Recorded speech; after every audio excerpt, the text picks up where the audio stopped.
Apple remains one of the largest tech companies in the world, but in this year of everything AI, many of Apple's accomplishments were overlooked.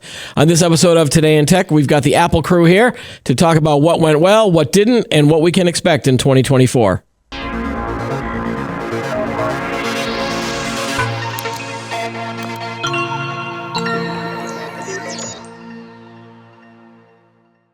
Hi, everyone. Welcome to Today in Tech. I'm Keith Shaw. Joining me to discuss the world of Apple are Ken Mingus. He is the executive editor of Computer World, and Michael Simon, the executive editor of Macworld. Hello once again, gentlemen. Keith, how are you? Good to see you guys. All right. Let's talk Apple. Because that's why you guys are here, generally. Like Apple. So I'll lead with the open-ended softball question. How do you guys look at the year of Apple when you look back at what they did, what they didn't do, some of the announcements? Are they on a new path? Are they on the same path? Are they just kind of plateauing? I mean, they had a good year stock-wise. I mean, I looked at that stock price, and it's higher than it was at the beginning of the year. Just give me some general overall thoughts, Ken. We'll start with you. Do you want me to go first rather than the Macworld guy? If you want to pass it to Mike, you can pass. No. I'm happy to go first. I would argue. I would say that 2023. First of all, I don't think Apple was completely overshadowed by all the Gen AI stuff. Certainly Gen AI has taken the tech world by storm. But Apple's gotten a lot of publicity around the Vision Pro. The promise of the Vision Pro for 2024, the AR/VR headset that's coming. It's gotten a lot of attention for what it's doing with Apple Silicon, with the rollout of the M2 in January and the M3 like a month ago, and is really building on what has been a very solid foundation. It seemed like the iPhone 15 Pro, Pro Max did well. I've got my 15 Pro Max in the natural titanium. Everyone must have one.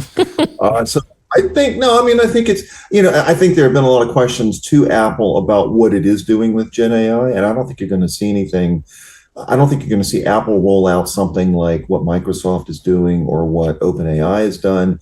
I think the artificial intelligence is going to be sort of built into the system and probably transparent to users. I think we've seen a lot of that already around machine learning and things like that in iOS. So that my quick overview. That's sort of how I see this past year. All right, Michael, what do you think? A lot of what Ken has said is true. The big thing we got was Vision Pro. That was rumored for many, many years, maybe. I think years, yeah. Yeah. Finally arrived. Higher price than we thought it was supposed to be. $3,000. It's $3,500. Right. Not coming out till next year, probably spring. I think there'll be another event around that to showcase it. So they announced it at WWDC, where it's overshadowed by other stuff. I think purposely so. I think Apple wanted to kind of make it an addition to all of its other stuff, rather than this is the hot new thing that you have to buy because it's so expensive, because it's so new. It's absolutely a cutting edge product. Right. I think on par with the iPhone, the original Mac. I mean, the price tag is crazy, but if you go back to 1984, the price tag of the Macintosh wasn't exactly cheap either. Mm-hmm. The price tag of the Apple II, of the Lisa, these are expensive items because Apple is pushing the boundaries of what can and should be done. I don't know if Vision Pro is going to be a hit next year. I doubt it. I don't even know what really defines a hit. Yeah, that's talking about a product that's that expensive. I think that, or not. Yeah, both of us had that same question. How would you define it as a hit?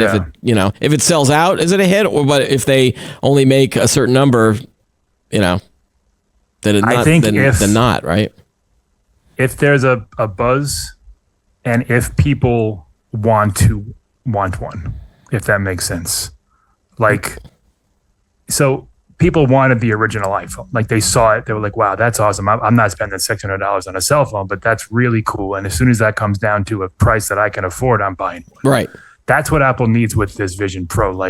People to go to an Apple store or hear somebody or see it on a TV show or see a demo or whatever it is and walk away saying, wow, that is something else. And that's something that's on my radar. when it comes down to $1,200, whatever the price would be that they can afford or they want to afford, I got to have one of those things because it is a spectacular piece of hardware. It would be a shame if it just kind of fizzles. Yeah. What would define it? What would define a flop then if they just don't sell as many as they're forecasting? Or I don't think you can really talk about sales because they're not going to tell us what the sales are. It'll be lumped into wearables or home, whatever that category is. I mean, certainly the product reviews. The product reviews are probably going to be very positive because they're very good at controlling, who would get the initial ones, and maybe the people that go out and spend their own money on it, and then if you're going to spend that much money, I think you tend to then give them the benefit of the doubt of some of the weaknesses of the product. That's just my opinion. I think YouTube will be a big play for them here. Yeah, like. If they can get it into the hands of some bigger YouTubers, I don't know many of them, but like someone like I don't think Mr. Beast does, or like Marcus Brownlee, like somebody like that, that really will champion it for what it is and what it like the impact that it could have on the world. Not just that it's a pretty looking thing or the eye thing is goofy, but like really to kind of like drill into what this technology is because it's something that we've never really had. Right. There's AR, there's VR, there's headsets, there's Quest and all that stuff. But this is quite different with what Apple wants to do with the Vision Pro. I think one of the things that's going to make a big impact on how successful it is how many people get a chance to actually try it. I mean, I'm intrigued by it. I think the technology is absolutely fascinating just based on the demos that I've seen online. I would love to try it. I'm not, I'm a big Apple fan. I'm not lining up to buy one. I will not be buying one, but I will get to the Apple store locally if they're doing demos and try this thing out and see, okay, how could I use this? Why would I use this? Keith, you're smiling. I'm smiling because they're still 4 months away, and you've been known to change your mind before too. You've told me several times. Okay, nothing has changed. Nothing has changed in my thinking since this since this was announced in June. But I really do want to try it hands on. I just don't know what I would use it for other than maybe immersive movies, and that's an awfully expensive, expensive item for something like immersive. I'm not a gamer, I suppose I could get used to manipulating apps with my fingers while wearing this thing around the house, but I just don't see the use case for me. Now it's interesting, unlike most things that Apple pitches and presents, there was a lot of business talk around these and how they could be used for training or engineering or 3D modeling or, things like that. They really were pitching it as a business device, and given the price tag, that probably makes a lot of sense. Yeah, because companies are more likely going to shell out some money than an individual consumer. For some of these things. It's interesting though. I did see a story in the last day or so that said that a lot of AR/VR headset makers have seen sort of slack sales this fall because there's this feeling that everybody's waiting to see what Apple's actually going to roll out. Mm-hmm. So people who might normally be either upgrading or investing or buying these things from some other manufacturer now are going to wait and see. I don't know how I've seen the actual data behind that, but that was the gist of the story. And you do have to give points to Apple for disrupting a market, or at least the alleged, the perceived market for AR VR. There were a lot of companies that pivoted and switched or tried to come out with a cheaper version. I know that Meta and its Quest 3, they're now in this idea of mixed reality. It feels more than, obviously they've still got their gaming market and will do a lot of VR things. But when they came out with the Quest 3, they are now adding the augmented reality part. And I think part of that is a reaction to what Apple announced with the Vision Pro. So, and again, I was, after seeing some of the reviews of that gear, I was like, well, I could afford a new Oculus or the Quest 3. I could probably go out and buy it if I had some extra money. But I'm also curious to see what happens with the Vision Pro. And obviously, I think you and the three of us will be in that zone of, all right, let's see what they come out with next. Has anything changed for you guys in the last 6 months since the announcement? There's obviously they don't. There's not a lot of information that trickles out. You just have to read like rumor sites and different types of analysts. There was apparently a shortage, and maybe they're dropping the numbers because of the parts and things like that. But is there anything else that stood out to you since the announcement of either higher expectations or lower expectations? For me, it's similar. It's about the same expectations. Okay. There's a reason why it came out of WWDC. It's not the kind of product that, I'll use Ken as an example just because he's here. Ken buys a lot out. He's an Apple fan. I am too. Yeah. But, I work for Macworld, so it's a little more acceptable for me. But hey, listen.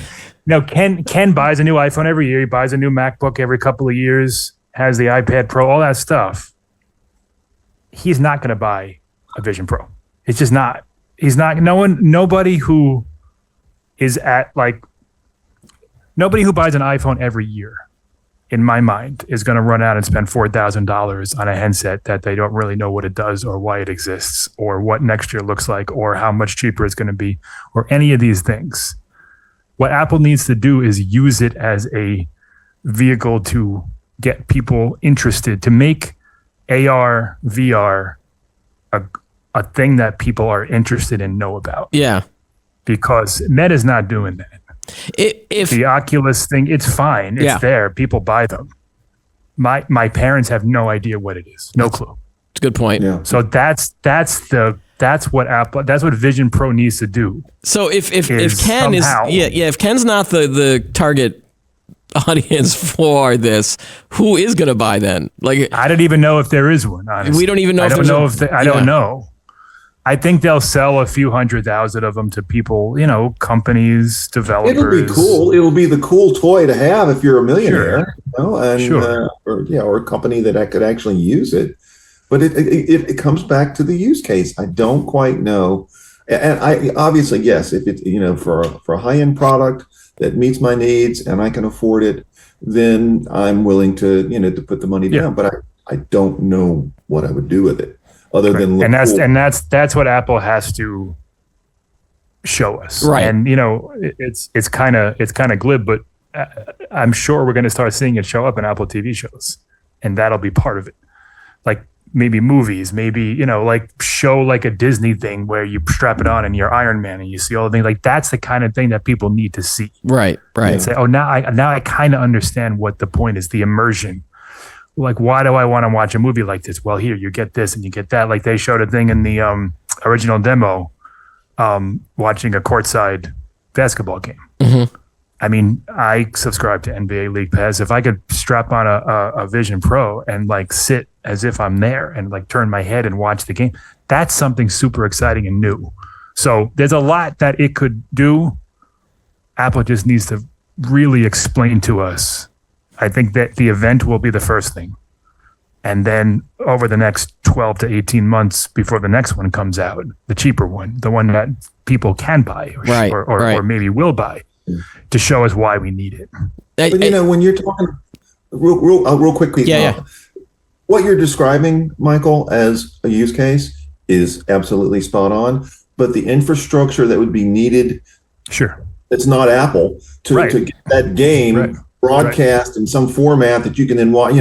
All that infrastructure stuff is still got to be built out, and that's going to take a long time. Yeah, maybe a couple of years, maybe 5 years. 4K. We're just catching up to that. How long have 4K television's been out? But the technology, as long as there's something, there was not a lot of 4K content when 4K TVs, people still wanted them. 8K, there's nothing. People still buy them. Yeah. You have to make people want it to get prepared for that eventual moment. Okay, yeah. And so, what I think about the 6 months thing, Apple marketing did put out a few videos where they, gave the headset to developers, and obviously they were all very enthusiastic about it, and because you're not going to put out a video of a developer going, Yeah, it's okay. So better. you got to take that with a grain of salt, but at least they're showing this device to developers, and I'm assuming that the developers will figure out some decent apps to go along with these, or some use cases. But I have a feeling that that initial first wave of apps will be things that Apple's already experimented with and tried things. I'm not necessarily thinking that they're going to wow the world with a ton of apps, at least in this initial wave. Maybe after more people get it into their hands, then we'll see some. They don't need multiple apps, but they need at least one killer app that everybody wants to use and do something with. Well, I mean, like the phone, could it just be the app store? Like the ability to do whatever you want with that device? Because wasn't that the killer app for the iPhone? Was the ability to just basically turn your phone into anything you wanted? Or was not at first. The App Store didn't come out until the second year. But like the second wave, that's what really made it mainstream. Yeah, that turbocharged sales for sure, but it was a success even before that. I think with Vision Pro, if there is an App Store, we don't even know if there's going to be. It'll be very controlled. Of course, they're not going to let everybody like it is now. So many different apps that do the same thing. Like it's good. You're going to have a specific person, a specific purpose, a reason to exist before you're approved. So we won't have 12 different VR versions of Candy Crush. Right. or like a jigsaw puzzle game that you put together with your eyes. It's like you might, but I mean, again. Yeah. Well, maybe just do it like this. Yeah, right. All of which is to say, and I think Michael and I agree on this. There's a great deal of promise here. There is phenomenal, almost mind-blowing technology here. So we've got two of the three legs of the stool. We're just waiting for the right use case to make it come together. Okay. And to be fair, it hasn't even really released yet. So I'm not criticizing Apple for not giving that to us. Right. This is how Apple operates. It may be part of their plan, Yeah, for sure. They're 3 years down the line. The eventual product is a pair of glasses that we put on and go about our day. Yeah. That's probably at best 10 years away, 8 to 10 years away. But that's the point. That's all of this is going to lead at one day, just like we take an iPhone out of our pocket and put it back in. I mean, Ken held up his titanium iPhone 15 before. It is astounding. Since 2007. Yeah. So we're talking about 15 years. I can't wait to try it in a couple of years. The iPhone, like what the iPhone has become, it's insane. What it can do, how long it lasts, the screen, everything about it in just 15 years. So if you add 10 years to Vision Pro, we're going to look back at this one and say, "Oh my! I can't believe it looked like that. I can't believe it was so clunky. I can't believe it." If you look at the original iPhone, battery pack. That's what I'm saying. That's my point. Yeah. So, and when they made that iPhone, Steve Jobs knew this is great. Just wait. Yeah. So there's a lot to come with Vision Pro. Listen, I don't know if Apple can get there. I don't even know if Apple knows if it can get there, but it's certainly going to try. Okay. So if Vision Pro was the big story for Apple this year, what would you then rank number 2 as their other big accomplishments, or like the second biggest accomplishment for the year? And we'll start with you, Michael, on this one. I mean, I guess I'm going to have to go with, there's the obvious. iPhone 15 Pro is it's a good upgrade. It's not like groundbreaking or anything, but it's nice. Good. Yeah. The one that sticks out for me is the 15-inch MacBook Air. There's not a lot to it. It's literally a larger version of the 13-inch MacBook Air, but it kind of fills that sweet spot of people who want a little bit of a larger screen without going to the $2,000 Pro models. It has all the M2 chip is still good. It has, the same keyboard, all the same design. But I think that's kind of an overlooked home run for Apple. I don't know what the sales are of it, and it's because it's a good price. It starts at $11.99, $12.99. Is it 11 or 12? I can't remember. I think I don't remember. But it's like we all expected it to start at $15.99. It's way less than that, and I think for a consumer who is not quite looking to do a little more than email and web browsing, but it doesn't quite need the power of an M3 Pro, it's a fantastic option, and one that if I didn't have a 14-inch Pro, I would absolutely buy one. Okay. The Air still has the M2, right, Michael? M2, yeah. Yeah. And that'll be probably updated in 2024. I would think to an M3. So could we bunch this all of the different hardware releases into a category called hardware releases, and that they had a lot of pluses for the year with the iPhone 15 and the MacBook Air and some of those products. It was like Apple is still a hardware company at heart, right? Yeah. I'd say software at heart, hardware, something else. Like without the software, none of these things matter. Okay. Without, I'll give you an example. I just bought a Samsung monitor for the, so it has a smart TV built into it. I bought it for my dining room because the studio display is way too expensive. And so, and it's wireless. So it has the smart TV stuff. It's all the same stuff that I get on the Apple TV, but it is so frustrating to use. It's slow. It's clunky. I can't find anything. I have to go through the book to figure out how to customize it. Like Apple's ease of use, Apple software, iOS, macOS, Apple TV or tvOS, like that's what makes its product so great. The hardware is pretty. If the software on it wasn't great, nobody would care. Right. But I would also say like them adding all of the different, chips, but that might not be the story of 2023. That may have been started a few years ago with this movement off of all of the things moving towards the Apple Silicon, correct? That's what. Yeah, M2, M3, but yeah, you're right. I think the M1 in 2020 is still the story there. Okay. Yeah, I was just going to say, if my second big story for Apple for this year would have been the Apple Silicon story, which is, as Michael says, it's a continuation of a story that's been going now for 2 or 3 years. But the advances that you can see from Apple, from the M1 to the M2 to the M3. Remember, we just got the M2, in January, Michael? January, the M2 Pro. M2 so Pro. the M2 came out at WWDC in 2022. Yeah. The M2 Pro and Max came out in January, and then the M2 Ultra came out at WWDC in June. And then the M3 Pro came Max, out. M3 Pro, M3 Max. I was, the M3 Max. It's a great M3 Pro Max. They're good chips. I expected a little bit more from the new process, the new architecture. I think we kind of have to come to terms with the fact that the big leap happened, and there probably won't be another one. Like it's going to be like Intel, like until we get a whole new generation, the whatever they call it chip, like the M4, M5, M6. They're going to be they're great. You can buy an M1 and it's great. Yeah, but I think the M1 set our expectations so high that now everything that's going to come after it is like, well, okay, 15, 20%. That's fine. But it's not to take away from it. That happens with every company that does that, though, right? That's true. Yeah, that's true. Yeah.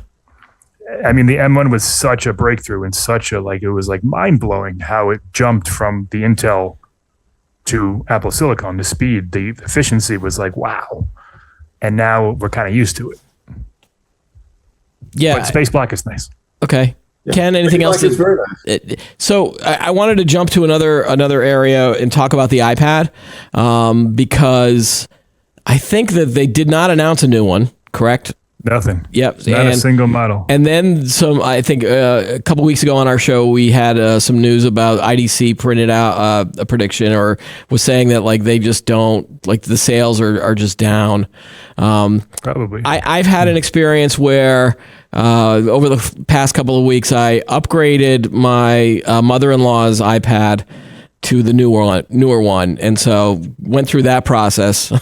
Her iPad was 9 years old, and so I didn't even want to upgrade and do the wireless transfer. I just basically started a whole new setup and just downloaded some apps that she was using. She wasn't using a lot anyway. It was only 3 or 4. But then I realized that my daughter, my youngest daughter, stopped using her iPad, so I reformatted that for myself, going, I'm going to get back into iPad. I'm going to get back into iPad, and restored it and put all my information in, and I was like, all right, I finally have an iPad to use, because this was probably from like 2 or 3 years ago, so it's a decent iPad. But now for the past week or so, it's just been sitting there. I just haven't, I downloaded a jigsaw puzzle app thinking that the bigger screen was going to make my jigsaw puzzling better. And I just still haven't gotten the excitement around the iPad. Am I just weird in that respect? Or is it, you're spot on. Is it just, it's just a niche product for certain use cases? I've got an iPad Pro that sits beside my bed, and the only time that I tend to use it is when I go to bed and I want to do a few puzzles or maybe do a little light reading, and that's it. I don't really take it with me anywhere. I don't take it on trips. If I'm going somewhere, I'm taking my laptop and my phone. It's a nice to have kind of side device. It's great if you can use it with an Apple TV to do like continuity camera, and you can do FaceTime chats now with the video on the TV, and I can kind of match it up with the iPad and sit it in front of me and do video. But it's not a must have. I think Michael has railed about this for years, that Apple doesn't really know what it is and still hasn't figured it out. And I think it looks like it's becoming more and more a bit of a dead end. Yeah, this is the first time since it launched in 2010, that Apple hasn't updated anything in a year. I don't think that's necessarily a symptom of anything. And I also don't think there's anything like huge planned in 2024. But the iPad, it's a funny device. I have a 12-year-old son who is absolutely attached to it. Yeah. He would use it 20 hours a day if we let him. He loves it. He talks to his friends. He plays games. He watches YouTube videos. He has a PC, like an actual PC, like a Windows PC. Mm-hmm. And he uses that too. He has an Xbox. He uses that too. But the iPad is the thing. My parents, everywhere they go, they have their iPad. Everywhere. My mom takes it to church. She's got an iPad, and it's attached to her side. The iPad it's for people who don't want to use a Mac. Like my mom doesn't use a Mac. Right. My son doesn't use a laptop unless he's doing it for work, for school. So 12-year-old worker. he's not starting working. Him early, are we? I'm a Mac person, and I think Apple had that whole campaign for a while, like what is a computer? And it desperately wants the iPad Pro to replace your Mac. It's not happening right now. Yeah. It's just not Stage Manager. They're trying. It's just not there yet. And there's many reasons why. Some of it is because there's a bunch of older users like myself who are just set in our ways. Like I have an iPad here somewhere that Apple sent me last year to review, and I reviewed it and didn't touch it. Like I don't use it. Yeah. However, I think it has an important place in Apple's lineup. It is the best tablet to buy. Yeah. I see it when I go to the doctor's office, the dentist. They all have iPads. Stores, every screen that you check out on is an iPad. They're all over the place. Oh, that's a good point. It's just it's a different use.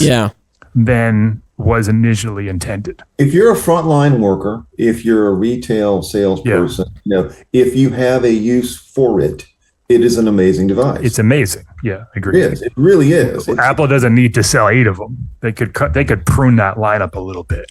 Well, that's part of it. Yeah, people get a little confused, I think. And there's too many. You got the 9 Gen, 10 Gen, Mini, Air, and then 2 Pros. It's just too many. Yeah. Wow, I didn't even realize there were that many. I think when we were upgrading, I just went to the 9 Gen and just said, "Here." That's the again, that's the cheap one. If you're just using it for Facebook and Candy Crush and some messaging, that's all you need. For sure. Even that is probably way too much for what she needs it for, but better than the one from 9 years ago. Okay, so I want to switch gears a little bit and talk about the AI portion of Apple. We noticed, obviously, Apple never jumps on bandwagons. They take their time and they probably witness the market, and then they see what they're doing. But does that surprise you at all? Not surprise you at all? Do you think maybe in 2024 we might see something around AI? I mean, I know that they're not heavily invested in search. That's why we heard from, that's why they're partnering with Google on a lot of the search stuff. But they still do have Siri somewhere. And that's why I hope we don't see much more about AI. It still relatively works. I enjoy it, and I do use Siri in my car with my CarPlay. Other than that, I don't use it with my phone. But there is a play that could happen there. Or do you think that Apple wants to develop something internally and they just don't want to partner with any other AI companies? Ken, well, what do you? Yeah, okay. I would think they would be doing it internally. Yeah. I think right now, I definitely don't expect them to jump on the bandwagon. And I think one reason not to jump on the bandwagon is I think Gen AI, while fascinating and once again has a lot of promise, has got a lot of problems. And, in terms of when you've got a technology that can hallucinate and provide you with incorrect answers and make up information, the whole Gen AI as we know it right now is, let's just put it mildly, as a work in progress. So I don't see Apple embracing that. Yeah. I think what I mentioned earlier is I'm sure Apple is working on artificial intelligence and machine learning and will sort of embed that or weave it through the software.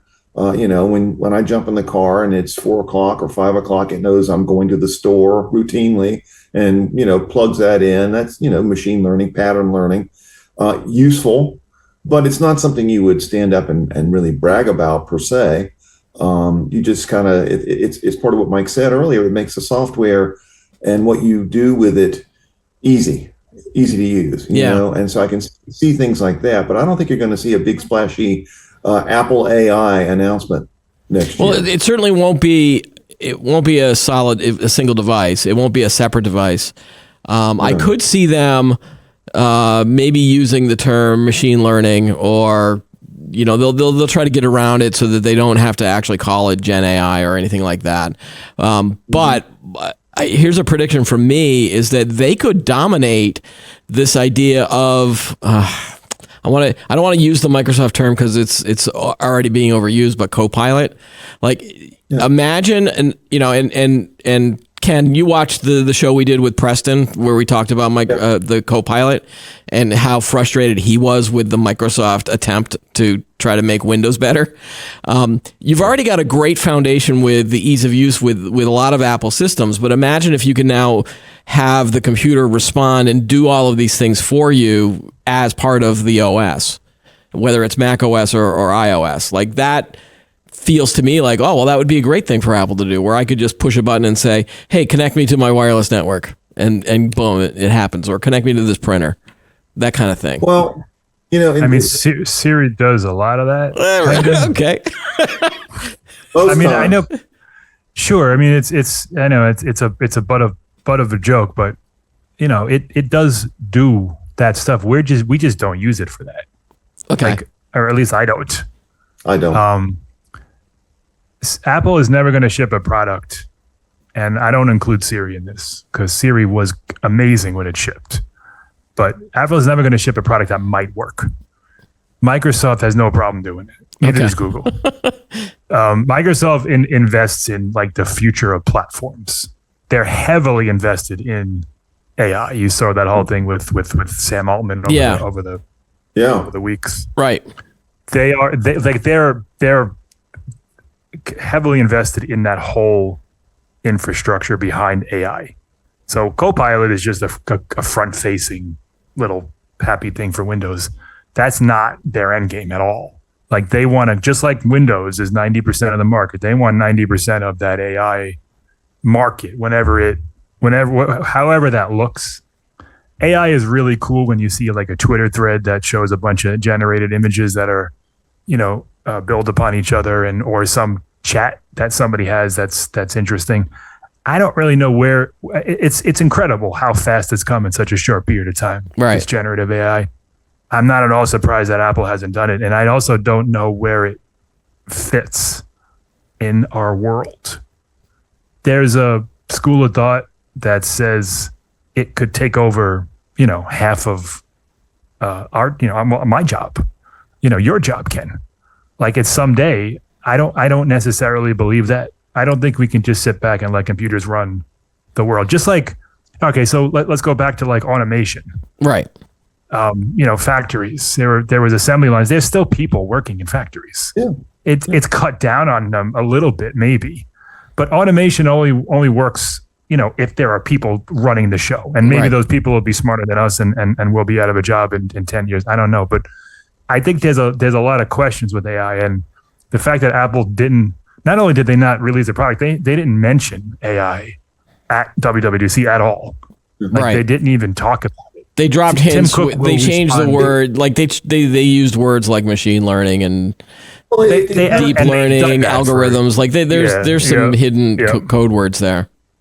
It came up, I think, in one of the financial calls. Maybe one of the analysts asked about it, and I think Tim Cook felt like he had to say something. So he said something fairly anodyne, but which was basically, of course, we're aware of it, and we're focused on it and experimenting. And I have no doubt that there's something in Apple that some team somewhere is working on something. Right. And there's rumors that iOS 18 will incorporate more of that stuff, as it already kind of does. Right. Like we have that stuff. There's focus modes. There's things that automate on your phone as you, like, all right, if you set a bedtime focus, and you wake up, your phone will say, "Hey, it looks like you're awake. Do you want to turn this thing off?" Yeah. Like it does that stuff. Do I ever think Apple's going to build a Chat GPT into the iPhone? I don't. Well, I don't think that's going to happen. They've already got the platform and the hardware that most people are using now anyway. So I think if anything, if there is an app that happens, you can already use the ChatGPT app on your iPhone. Yeah, you can, sure. So it's just a matter of whether Apple wants to integrate its own large language model or develop its own AI responses for whatever you want to do. I mean, I think the thing with generative AI too, it can do a lot of different things. Again, it can help people code. It can draw these images. We're now seeing things of some early video experiments where you can make these little 5-second clips, and the social media people love all that stuff. So there's apps out there that will have AI in it, and again, there are thoughts of, we're gonna have this solo device, and I just keep shaking my head. It's like we've already got the solo device. It's the phone. Yeah. No, it's not going to be a new thing. Samsung came out. Like, so Apple doesn't need to come out with the Apple AI Dot or whatever. No, and I don't think that there'll be any branding. Samsung just recently said there's going to, like, the next Galaxy is going to be an AI phone. Apple is not going to do that. They're not going to change the concept of the iPhone.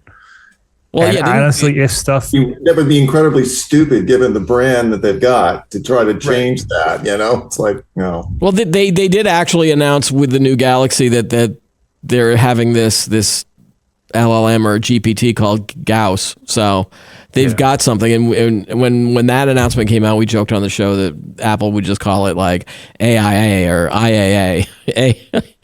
What was it, Chris? I mean, Samsung has done IAI. Yeah. Or Samsung has done Smart Siri. Lots of these types of things that Apple hasn't followed. Yeah. They don't necessarily follow the trends. I mean, they set the trends. I mean, all right, so the iPhone 15, it's basically an iPhone 14 with a somewhat nicer body. That's really about it. A little faster chip. There's not a ton to it yet. It's iterative. They're going to sell 50 million of them this quarter because they are really good at making things that people want. They're really good at selling things. And it's the best phone on the market. And every phone that they release is the best one. Everyone. And they'll tell you that too. And they do tell you that. Yeah, sure, they will. Yeah. You can say that. They're actually right. They're right on it. Yeah. Because they take the time to do things the right way. Samsung has had space zoom for, 4 years. 100x zoom, all that stuff. Apple came out with 5x and did it better.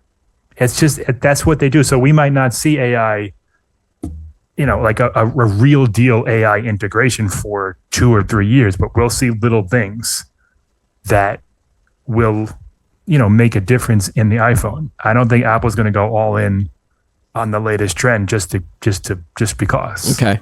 I just don't see it happening. So as we look ahead to 2024, do you expect that it's just going to be more of the same from Apple, like just, again, iterative improvements on existing products? We're not going to, obviously Vision Pro, it'll be another, let's see what happens with that. But apart from that, do you see anything else on the horizon that might cause ears to perk up?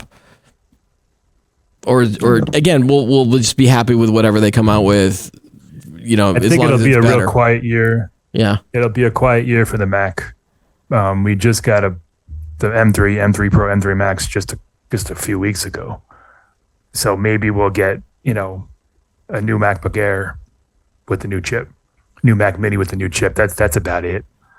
The iPhone 16, the optical lens will come to the smaller model. It's going to be things like that. The iPads will get the new chips and maybe some new colors. I think the star is going to be Vision Pro. Like that's going to be the thing. Like we're going to actually get to use it. We're going to actually get to see it. Ken, do you have actually be like a shipping product? Do you have the version of the iPhone 15 that can shoot the spatial video? Or is that like it's like the Pro model, right? Yeah, Pro Max. It's the Pro Max. The Pro Max, yeah. Have you shot anything yet with you've not? It's a 17.2 update. It's not out yet. That would explain why. Oh, that's why you haven't done it yet. Okay. It's in the newest beta. I don't know if it's the Pro and the Pro Max or just the Pro Max, but it's literally a toggle in settings, and you can shoot a. Why would but all right. So let's say 17.2 rolls out, and I can shoot spatial video. Yeah. Isn't spatial video going to be huge in terms of file size? Probably. I don't know. Probably. We don't know yet. What am I going to do with it? I mean, it starts at 256 gigabytes, so you got tons of space, Ken. You're all right. Yeah. What am I going to do with spatial video though? I mean, unless I think you'll find some things to do. You have dogs. You'll take video of the dogs. I have a dog. Yes. Oh, a dog. Okay. I thought you had a few. I'm sorry. Just one. Just one small. But it'll be that'll be the clue that if you start doing those videos, then I'm like, okay, he's getting ready to buy that Vision Pro. It's on both models, Ken. iPhone Pro and Pro Max. Yeah. I mean, and it's called Spatial Video for Apple Vision Pro. Record spatial videos with remarkable depth for viewing in the Photos app on Apple Vision Pro. For best results, keep iPhone and landscape orientation stable while recording. Video is recording at 30 frames per second and 180p. A minute of spatial video is approximately 130 megabytes. So that's not that big. Okay, that's not too bad. That's enough to experiment with, which is actually very smart on Apple's part. They're basically giving you the camera in your hand to start shooting those precious memory moments in spatial video. All of it. AirPods got lossless for Vision Pro, only for Vision Pro, the AirPods Pro. The Apple Watch, I'm sure, will have features that only work with Vision Pro. Like, this is a whole ecosystem. It always has been. I still don't think that means that people are going to run out and buy a Vision Pro. No. All right. Before this degenerates into a very, very pro Apple, hey, they had a great year. I want to ask, and you guys, this question might fall flat, but did you see any weaknesses or anything that they didn't do this year that they should have or could have, or was there any disappointments from Apple this year? No, I didn't. I didn't have any disappointments. I did note the lack of iPad announcements, so I just kind of wondered, what's going on there. But I wouldn't say I was disappointed per se. Okay, Michael. I said it before. I was a little disappointed in the 3nm the A17 and the M3 chips. I just expected a little bit more as far as performance and battery life.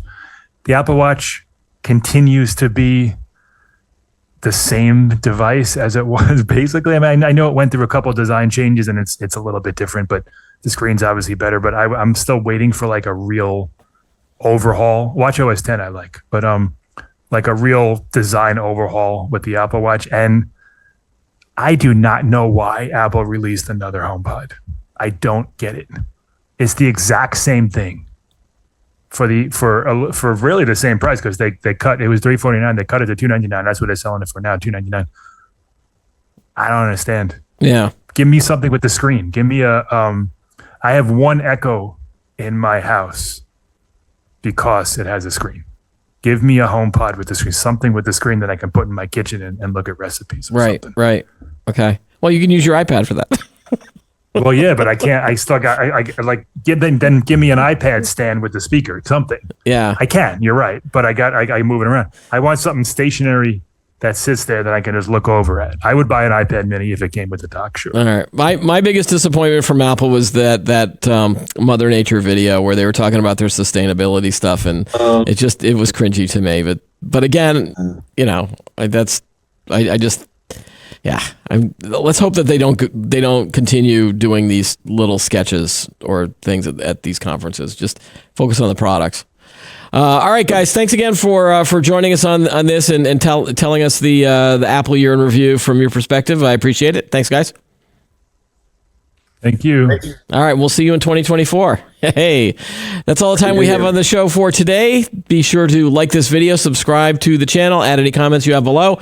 Join us every week for new episodes of Today in Tech. I'm Keith Shaw. Thanks for watching.